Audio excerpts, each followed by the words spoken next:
Hi everyone, Joshua and Stevie back at Ibrox after Rangers 3, Kilmarnock 1. Rangers sign off for the winter break with a victory and kind of sign off the first chunk of life under Philippe Clement with what was a pretty happy man in that press conference after so much football in the last kind of number of months. Stevie, we're going to break down the game in a kind of short form version just now. I'll be on with Derek in the morning. But Stevie, job well done, some good goals, some good performances, and Rangers get the 3 points that they needed, before the game. Yeah, really, really happy with the performance. I thought we were very good. There was a wee spell when Kilmarnock had that big chance in the first half that I think the boy ran through and Butland made a really good save. Yeah. There was a spell for about 10 minutes where I felt like Kilmarnock were getting on top, and then Rangers scored at perfect moment to go 1-0 up, and then to get such a quick second, which was a cracker. Really, really fine strike.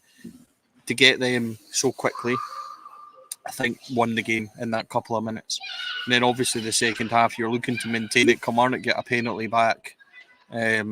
Hopefully that stops that nonsense narrative that's been going on. I think it was a penalty. In all honesty, it looked like a penalty to me. Although I think Rangers had a really good shout for one earlier in the first half with Goldson. I think it looked like at one point he was getting a bear hug.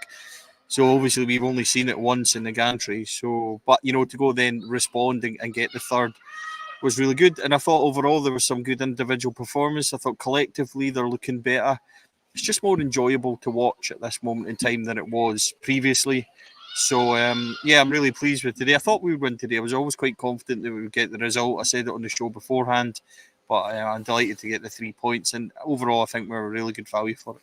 I want to start with Ridvan because he was given man of the match. Asked Clement about it after the game, and he said it was the best he's seen of him. I thought it was a game that suited him, Stevie, because he wasn't wide, kind of receiving by the touchline and crossing. He was interchanging, moving inside like he did for his assist. I thought he was Rangers' brightest player, especially when the game was at 0-0, to be honest, and showed how he could create from left back. I thought they just played more down their left-hand side. More often than not, it's on the right-hand side, but they're quite busy on that left-hand side. He started 4 games in a row now, Stevie. It's clear that Rangers need a long-term solution at left back. It's clear that he was bought with that in mind, but it's not happened so far. I don't think those 4 games are enough evidence to say, right, he definitively is going to be your man in that position. But his case is probably stronger than it was a few weeks ago, and still some convincing to do. But pleased with what you saw of him today. Yeah, I mean, I think that the manager spoke about the growth of players, and he's one of them, and I would agree with that. I think he's come in and looked okay today and performed quite well. He's taken the assist for the third really well. And I was like you, I thought he was, at some points, he beat some players with really good close control. It was like in tight positions, he managed to get past the forward that was marking him, or he managed to, at one point he lobbed it over the head and then he kept running, and he was unlucky with a few of his deliveries, but his actual assist was very good. It was right in that corridor where, goalkeeper can't come, it's behind the defenders and stuff, so it was perfectly placed. And I thought he was good value for it. I think we all said at the time on the gantry that Ridvan was the choice. I thought, Ross McCausland is probably the closest to him. I thought he had a really good game, really positive game. And, we talk about bouncing back, we talk about the recovery, and we talk about, what's going to happen when this team do get a setback, especially under Clement. And well, they answered it today. So then they answered it pretty well. I thought it was a good performance, and I thought overall, we were really good for it. So Ridvan probably edges it as being the brightest spark, but it's good that we can sit and discuss a few names that we thought had really good games. As I said, I thought McCausland was excellent. I thought Lunny had a good game in the middle.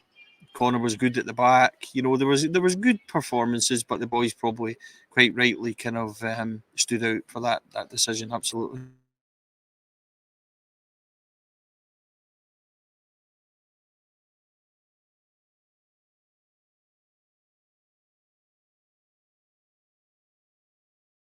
Let's just wait and see. There we are. We're back now, hopefully. Did I break it again? No, you didn't break it. It's my head. If we've got any complaints about the Wi-Fi, we'll just say it is the Rangers Wi-Fi. It's not ours. So we've connected to a hotspot. We hope you can hear us. As I say, we're going to be live in a little bit more detail tomorrow morning. Anyhow, Ross McCausland. Yeah.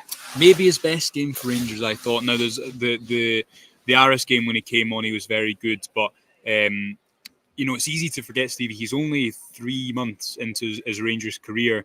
He was positive today. He created that chance for Cantwell in the second half when Cantwell went through on goal.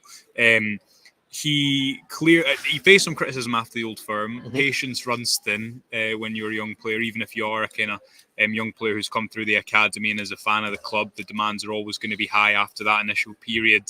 I thought it was a really good performance from him today, especially after an Old Firm game where you thought he was the brightest attacker, but he still had a couple of moments where he should have done better and maybe showed the areas where he naturally still does have to grow as a footballer. Do you know what my favourite moment of Ross McCausland was today? It wasn't the goal, it wasn't his forward play. There was a moment in the second half, I think it maybe even read about the 80 minute or something mark, that he tracked all the way back down towards the enclosure, won the ball back with a shove on the boy. Kennedy, a good shoulder bars, body in, gets it, plays a good ball down the line for Fabio Silva, and he wins a corner. And that all comes from the tracking back. Mm-hmm. And that, to me, is part of his growth the last couple of weeks where he's played in the game. At first, people were saying he needs to learn that side of the game. Well, he is learning, and he is developing, and he is maturing and getting better in those moments. And he's had to do it under pressure and very quick. He's had to assume a position of responsibility on that right side. Normally, with a young player, they wouldn't start the big games right away. They'd have the luxury of a senior player ahead of them in their position. He's not had that at all, has he? No, and it's not as if he's came into a team that is the attack's thriving, or we're riding a crest of a kind of attacking wave. He's in there because we've struggled in those positions, and he's shown a really good attitude. And it's not always going to come off. He's not always going to make the right decision. He's not always going to have a final ball. But that's the thing with youngsters. They're going to learn. They're going to they're going to mature, and they're going to grow with game time and with play. But one thing he's not done is, at no point has he ever shirked responsibility or looked under pressure or out of it. At the Old Firm, we've flung a young lad in terms of game time. He's 20, so he's not a young boy. But in terms of game time, he was really good. Yeah. You know what I mean? Yeah. So I think that's another huge positive for today. As well as he's tracking back, and that he took his goal brilliantly, really finished it really well. Goalie comes out, he's in, cross over the goalkeeper and go in the opposite corner, which he's done really, really well. So, listen, I enjoyed that today. Really enjoyed watching the team. It's not vintage, Joshua, where at times where everything's lovely and great, but there's a better feeling watching this team under Clermont. You can see what they're trying to do. You can see that they're on a journey to go somewhere, as the manager puts it, and I'm quite comfortable with that. And I know, we've had spells on this show where Stevie's not positive and things like that, but I do feel positive about this team and this group and where they're going. And that's not me saying that we don't need to go and get improvements, or we don't need to upgrade certain things. We do, but I'm coming to games like today, and I'm not facing the same kind of trepidation that I did at other points when you've got Kilmarnock at home who are doing quite well.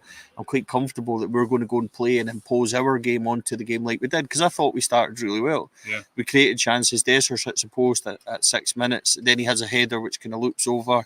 Cantwell has an effort. Seema has one that's a really good save, tip wide. And I thought that's a positive start for us.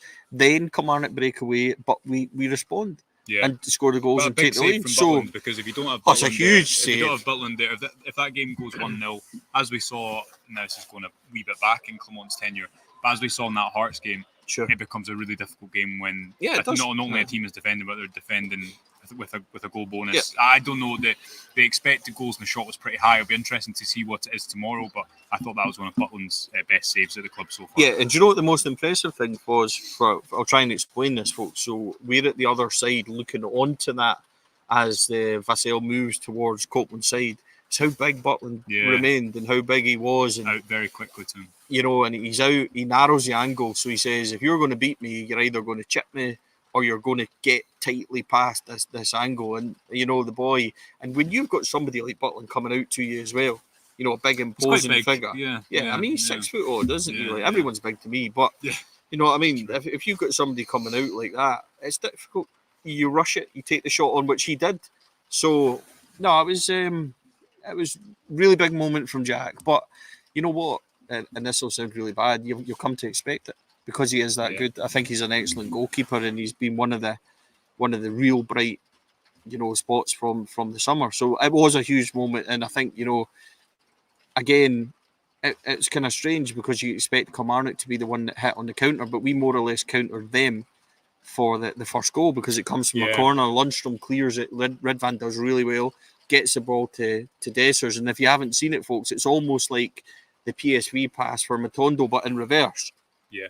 And then it gets, and McCausland comes through. So, I'm really positive with that today. Really all-round good performance. Individual moments, really good. I think that's a good point, though, and it's the same as Livingston away. It's the same as Hearts in the Scottish League Cup semi-final. When you're breaking down a team like Kilmarnock who are good defensively, like if you watch so many games, even Liverpool against Newcastle last night, even the best teams struggle to score when a defence is set. You need to take advantage of moments like set pieces, when you're defending set pieces, transitions, when you have that space. If you think of how Rangers turned the game against Hearts in that semi-final, is one that sticks out. I think probably all three of those goals came from breaking up Hearts' attacks and then attacking into space, because you will get space at some point, and it's about trying to exploit that. And I agree, it was. Dessers had a mixed first half, shall we say, but another performance. Another some good, some bad. Yeah, and the enigma kind of goes on. Just finally, Stevie, because obviously, as I say, Derek and I are going to be live tomorrow morning. Your final thoughts on Clermont? He was speaking there about the end of this 12-game run that Rangers have had. Asked if he was going to switch off, he said no, he will see his family, but he doesn't need to take time off. He wants the players to relax for a few days. Obviously, an Old Firm defeat is always going to dampen the mood, and I think that it showed issues in that game that only, in my opinion, probably only recruitment will solve. I still think Rangers, and hopefully Fabio Silva can be that, but I still think Rangers' recruitment has not been good enough to get them to that next level, which is putting the fine margins in their favour in those types of games. But if you look at the complexion that Clermont inherited, if you look at these 3 months, again, we spoke about it before the game, he can sign off on a job well done, and now it's about the January window making the squad stronger, and probably almost just as importantly, the January training camp giving him some time with the team without a game 20 minutes away. Yeah, I mean, overall, if you'd asked me 11 weeks ago, would we win our European group? Would we win the League Cup? And would we be back in a title race? And I know it's 8 points. We've got 2 games in hand, so it maybe doesn't feel as close to some. But we're well in this. And if you'd offered me that, I would have taken it. And some of the performances at moments have been really good. I don't think we've seen overall, dominating and kind of battering teams as such. But considering the position he inherited, I think that's the right phrase, considering that and everything, and not only that, the way that the players were at that time as well, it's got to be put down as a remarkable job by Clermont. He's a really likeable guy. I really like him. He knows when to have a smile and a laugh in press conferences. He makes you feel at ease, and he's a commanding figure in terms of, I think he enjoys a good question, like about football, or and his message is always the same, which I like.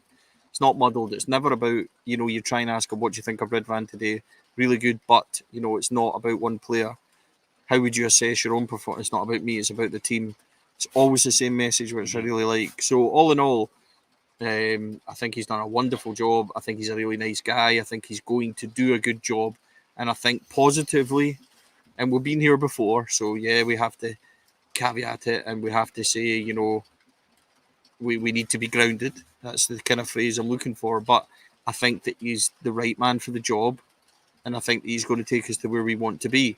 So it might not be instantly, it might not be this season, it might be next season or whenever, but I think under Clermont, I think we're going in the right place. And it's hopefully, as you said, with our training camp, we can get a few more of his ideas, maybe more structure.